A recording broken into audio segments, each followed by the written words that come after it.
So hi, where should you bounce the check? Whether you should bounce it in the bank of the drawer or you should bounce it in the bank of the payee.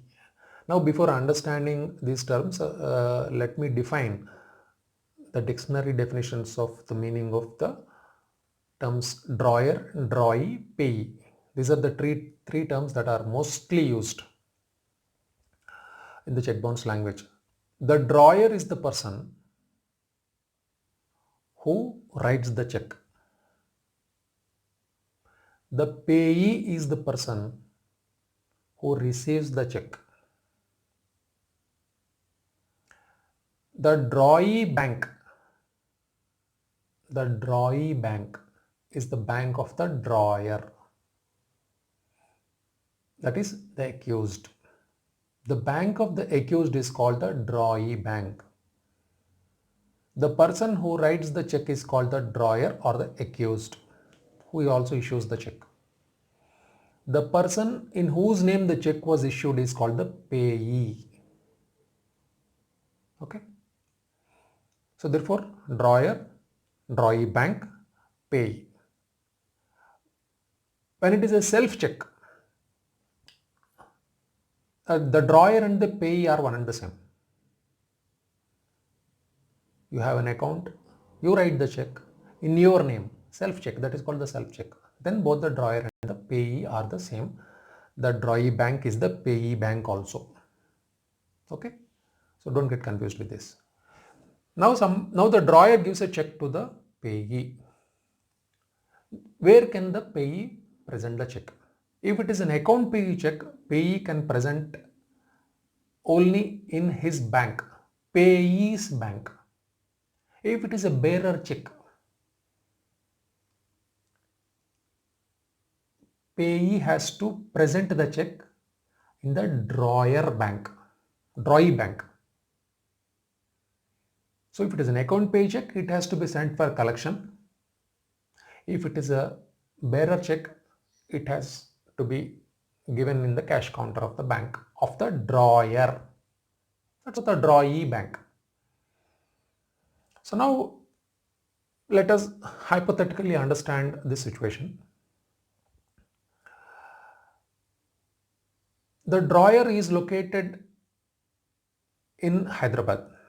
The drawer's bank is also located in Hyderabad, which is called the drawee.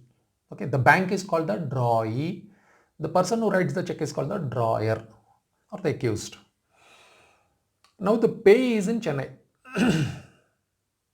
The payee's bank is in Chennai and payee works in Bangalore.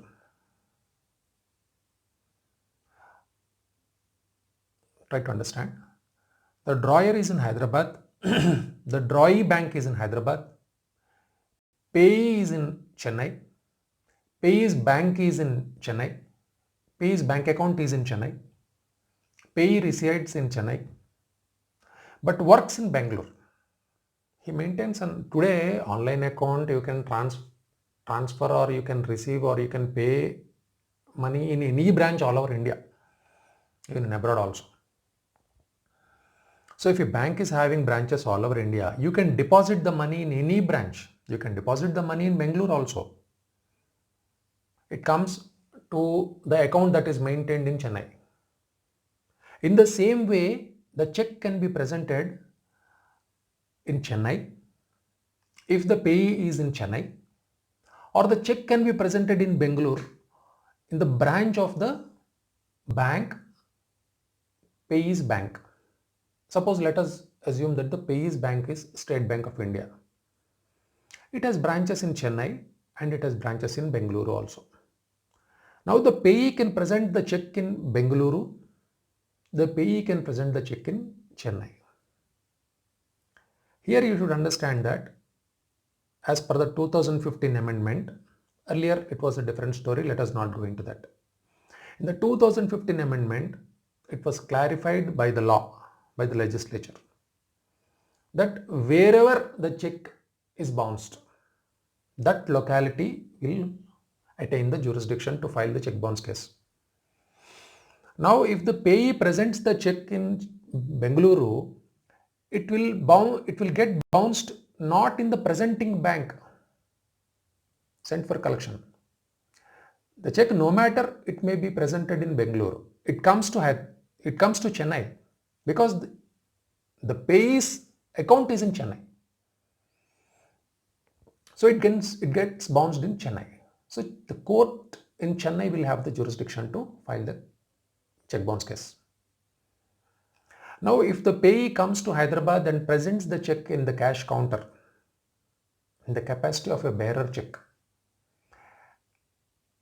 and bank refuses, the drawee bank in Hyderabad refuses to honor the check on the ground of insufficiency of funds, then the check is deemed to get bounced in the Hyderabad.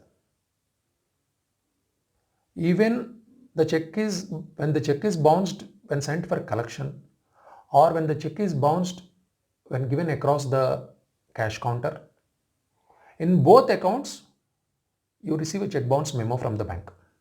You can insist a check bounce memo from the bank. How do you know that amount is not there? Some document has to be served to you in writing by the drawee bank. So if the holder of the check or the payee bounces the check in Hyderabad in the account of the drawee, the court in the location, remember, the court in the location where the bank is situated will attract the jurisdiction to file a check bounce case. If the payee presents the check in Bengaluru also, in the branch of the payee's bank, or in Chennai where the payee has a bank account, because you can't have a bank account in all branches, you can have a bank account tagged to only one branch, then Chennai will have the jurisdiction. So the payee presents a check in Bengaluru or the payee presents the check in Chennai, both sent for collection. If it is an account pay check, then in both cases, Chennai will get the jurisdiction to file a check bounce case. So this is the understanding you should take note of as per the 2015 Negotiable Instruments Act amendment pertaining to jurisdiction. Hope I am clear. Thank you. Thanks for watching.